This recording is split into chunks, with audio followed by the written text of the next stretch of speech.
உறவுகளுக்கு அன்பு வணக்கம். சர்வதேச குற்றவாளியும் இலங்கையின் பாதாள குழு தலைவருமான கெஹில்பத்ர பத்மே இன்று இந்தோனேஷியாவின் ஜகார்த்தாவில் கைது செய்யப்பட்டார்.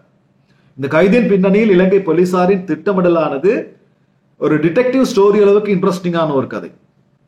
மேலும் ஒரு சாதாரண இளைஞனாக சொந்த தொழில் நடத்தி கொண்டிருந்த ஒருவர் திடீரென சர்வதேசம் தேடுகின்ற ஒரு குற்றவாளியாக ஒரு பாதாள குழு தலைவராக மாறிய பின்னணி என்ன, அவனுடைய வாழ்வில் அவன் சந்தித்த எந்த ஒரு சூழ்நிலை அவனை இந்த நிலைமைக்கு மாற்றியது, இந்த விடயங்களை பகிர்ந்து கொள்வதற்காகத்தான் இந்த ஒரு காணொளி.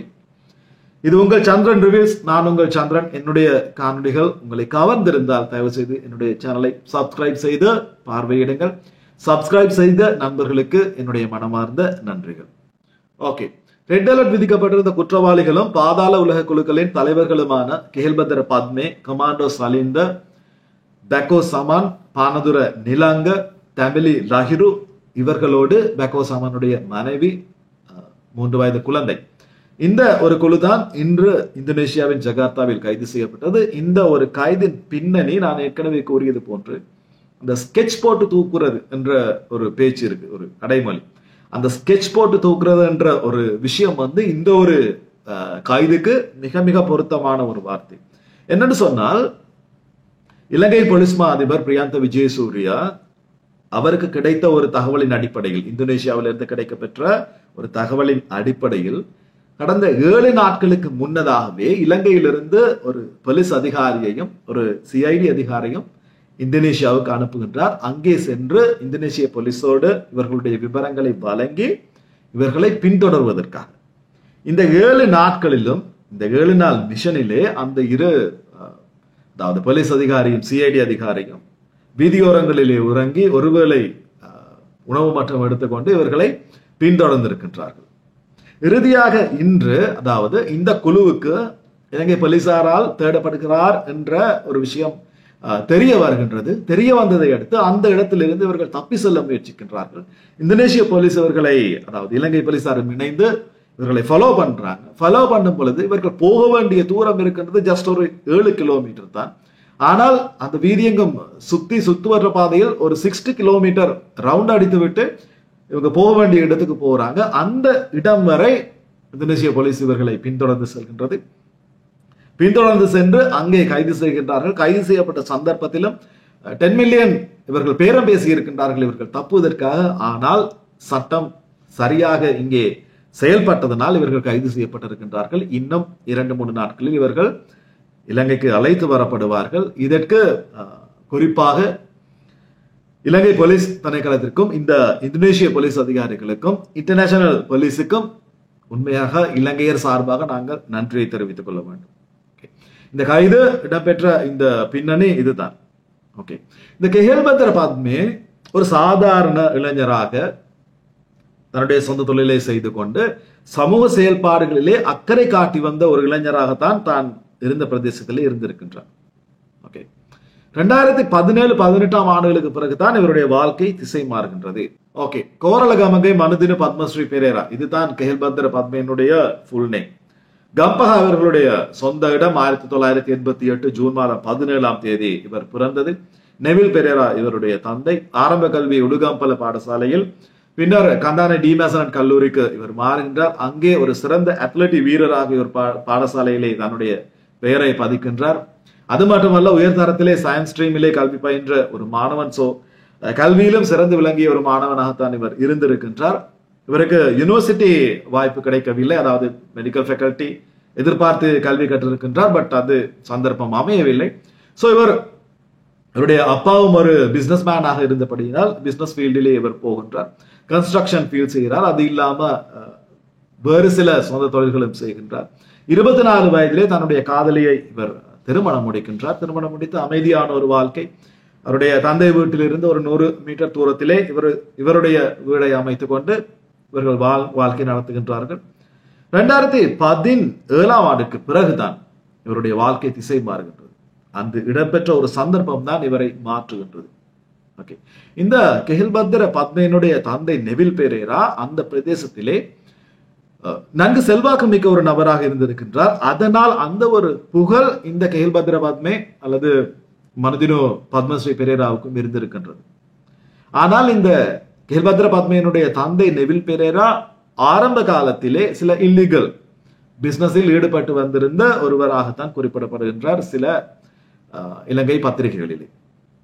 சோ 2017 இடம்பெற்ற அந்த ஒரு சம்பவம் இதுதான் அவருடைய வாழ்க்கையை திசை மாற்றிய அந்த சம்பவம். கெஹல்பத்ர பத்மவின் தந்தை நெவில் பெரேராவினுடைய நெருங்கிய நண்பரான ஒஸ்மன் என்பவருக்கு கொலை முயற்சி மேற்கொள்ளப்படுகின்றது அவருடைய வீட்டில். அந்த கொலை முயற்சியை மேற்கொண்டது கனிமுல்ல சஞ்சீவ. கனிமுல்ல சஞ்சீவை தான் பின்னாளில் நீதிமன்றத்துக்குள் வைத்து கெஹல்பத்ர பத்மே சுட்டுக் கொன்றது. இந்த ஒரு கொலைக்கு பின்னர் தான் கெஹல்பத்ர பத்மே என்ற பெயரே ஸ்ரீலங்கன் மீடியாவுக்குள்ளே பரப்புகின்றது. ஓகே, இந்த சுடப்பட்ட ஒஸ்மனை சந்திப்பதற்காக கெஹல்பத்ர பத்மே அங்கு செல்கின்றார். காரணம் என்னவென்று சொன்னால் தந்தையார் அவருடைய வீட்டில் இருந்தில்லை. சோ மகன் நலம் விசாரிக்க செல்கின்றார். நலம் விசாரிக்க சென்ற மகனிடம் இந்த ஒஸ்மன் கூறுகின்றார், குற்றவாளி தப்பியது உங்கள் வீட்டு வழியால் தான், அந்த ரோட்டில் தான் மூலமாகத்தான். சோ சிசிடிவி ஃபுட்டேஜஸ் கொஞ்சம் கலெக்ட் பண்ணி போலீஸுக்கு ஹெல்ப் பண்ணுங்க அப்படின்னு சொல்லி. கெஹல்பத்ர பத்மே போலீஸை சந்திக்கும் பொழுது ஏற்கனவே போலீசார் அந்த சிசிடிவி காட்சிகளை அந்த ஃபுட்டேஜஸை எடுத்து விட்டார்கள். எடுத்து கனிமுல்ல சஞ்சீவ தான் குற்றவாளி என்பதை உறுதி செய்து விட்டார்கள். ஆனால் இந்த கனிமுல்ல சஞ்சீவ போலீஸுக்கு தன்னை காட்டி கொடுத்தது கெஹல்பத்ர பத்மே அவரது தந்தை என்ற ஒரு மனநிலையோடு இருந்திருக்கின்றார். அந்த மனநிலையோடு இந்த இருவரையும் அவர் அச்சுறுத்தி இருக்கின்றார். ஆனால் இந்த அச்சுறுத்தலுக்கு மத்தியில் இவர்கள் போலீசார் மூலமாகவும் எவ்வளவோ முயற்சி செய்திருக்கின்றார்கள் அதை புரிய வைப்பதற்கு. தங்களுக்கும் அந்த சந்தர்ப்பத்துக்கும் எந்த தொடர்பும் இல்லை என்று. பட் கனிமுல்ல சஞ்சீவ இதை நம்பவில்லை. பின்னாளில் 2017 இறுதி பகுதியிலே கனிமுல்ல சஞ்சீவ தன்னுடைய சகாவான பஸ்பொட்டாவுடன் இணைந்து கெஹல்பத்ர பத்மேவின் தந்தையை கொலை செய்கின்றார். இந்த ஒரு கொலைக்கு நீதி கேட்டு பத்மே நீதிமன்றத்தையோ போலீஸையோ நாடவில்லை. தந்தையை கொண்டவனை தனது கையாலே பழி வாங்குவேன் என்ற ஒரு சினத்தோடு இந்த பாதாள இந்த ஒரு கேங்கில் இவர் இணைந்து விட்டார், அல்லது அந்த ஒரு விஷயத்தை இவர் ஆரம்பித்து விட்டார். பிறகு சில காலங்களுக்கு பிறகு, அதாவது 2018 கால பகுதியிலே இந்த பஸ்பொட்டாவும் அவருடைய ஒரு சகாவான பஸ் சமிந்த என்பவரும் கம்பஹா நீதிமன்றத்திற்கு முன்னால் சுட்டுக் கொல்லப்படுகின்றார்கள். இந்த கொலைக்கு சந்தேகத்தின் பேரிலே கெஹல்பத்ர பத்மே 2018 கைது செய்யப்படுகின்றார். கைது செய்யப்பட்டு 1 வருடம் சிறையிலிருந்து பிணையில் வெளிவருகின்ற இவர் போலி கடவுச்சீட்டு மூலமாக துபாய் செல்கின்றார். இந்த போலி கடவுச்சீட்டில் கைது செய்யப்பட்டவர்கள், அதாவது கடந்த 2 அதிகாரிகள் கடந்த மே மாதம் 25ஆம் தேதி கைது செய்யப்பட்டார்கள். அதற்கு பிறகு துபாயில் இருந்து கொண்டு அவர் செய்த அந்த மிஷன் தான் கனிமுல்ல சஞ்சீவை நீதிமன்றத்திலே வைத்து போட்டு தள்ளியது.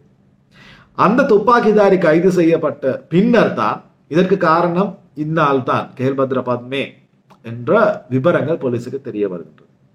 சோ கெஹல்பத்ர பத்மே தன்னை ஒரு பாதாள குழுவோடு சம்பந்தப்பட்ட ஒருவராக ஒருபோதும் தன்னை அடையாளப்படுத்திக் கொள்ளவில்லை. அவர் அடிக்கடி கூறி வந்த ஒரு விடயம் என்னவென்று சொன்னால், நான் கப்பம் பெறவோ கொலை செய்யவோ அல்லது கூலிக்கு கொலை செய்யவோ ஆட்கடத்தவோ போதை வியாபாரத்தில் ஈடுபடவோ நான் இந்த ஃபீல்டுக்கு வரவில்லை. எனக்கு தேவையாக இருந்தது தந்தையை கொலை செய்தவனை பழிவாங்க வேண்டும், தட்ஸ் ஆல், அவ்வளவுதான்.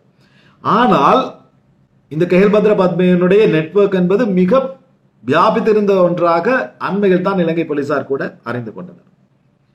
ஜூலை மாதம் இறுதி பகுதியிலே மலேசியாவில் வைத்து இவர் கைது செய்யப்படுவதாக இலங்கையில் பிரேக்கிங் நியூஸ் வருகின்றது. ஆனால் மறுநாளே இவர் தப்பிவிட்டார் என்ற நியூஸும் வருகின்றது. அந்த ஒரு பீரியடிலே என்ன நடந்தது, என்ன டிராமா என்பது இதுவரை எங்களுக்கு தெரியாது. ஆனால் ஆகஸ்ட் மாதம் 3ஆம் தேதி பஸ்தேவா எனப்படுபவர் கைது செய்யப்படுகின்றார். சிதுவ பிரதேசத்தில் 550 கிராம் ஹெரோயினோடு. இந்த பஸ்தேவா கெஹல்பத்ர பத்மேவின் நெருங்கிய சகா. அவர் வழங்கிய ஒரு தகவலில் ஆகஸ்ட் மாதம் 6ஆம் தேதி விமான நிலையத்தில் வைத்து வலஸ்கட்டா என்ற இவருடைய இன்னும் ஒரு சகா, முக்கிய சகா கைது செய்யப்படுகின்றார். இந்த வலஸ்கட்டாவை கைது செய்ததற்காக லிண்டன் சில்வா என்ற போலீஸ் ஓவைசிக்கு பகிரங்கமாக அச்சுறுத்தலை விடுத்திருந்தார் இந்த கெஹல்பத்ர பத்மே.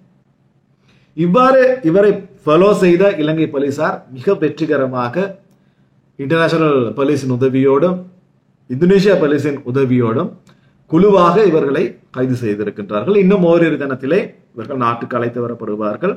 அழைத்து வரப்பட்ட பின்னர் கஞ்சிபான இம்ரான் 21 குற்றங்கள் சாட்டப்பட்ட ஒருவர் விடுதலை செய்யப்பட்டது போன்ற ஒரு நிகழ்வு இங்கே நடக்காமல் இருந்தால் சரி, இந்த குற்றங்களுக்காக இவர்களுக்கான தண்டனையை அனுபவிக்க வேண்டும். இந்த ஒரு இன்று இடம்பெற்ற உலகவியலாளர் சந்திப்பிலே போலீஸ் மா அதிபர் ஒரு கருத்தினை தெரிவித்திருந்தார். என்னவென்று சொன்னால், முன்னர் பாதாள உலக தொடர்புடையோருக்கு அரசியல்வாதிகளின் அடைக்கலம் இருந்தது, தற்பொழுது அந்த அடைக்கலம் இல்லை, அதனால் நாங்கள் சுதந்திரமாக செயல்படுகின்றோம், அதனால் தான் இந்த ஒரு கைது இடம்பெற எங்களுக்கு இலகுவாக இருந்தது. மொத்தம் 75 பேருக்கு ரெட் அலர்ட் விடுக்கப்பட்டிருக்கின்றது. 20 பேரை கைது செய்திருக்கின்றோம். மீதி பேரையும் கைது செய்வோம், சட்டத்தின் முன் நிறுத்துவோம், சட்டம் அனைவருக்கும் சமமே என்ற ஒரு விடயத்தை அவர் கூறியிருந்தார். சட்டத்தினை நாங்களும் மதிப்போம். சந்திக்கின்றேன் இன்னும் ஒரு பதிவிலே. அதுவரை விடைபெறும் நான் என்றும் உங்களில் ஒருவன் சந்திரன். நன்றி.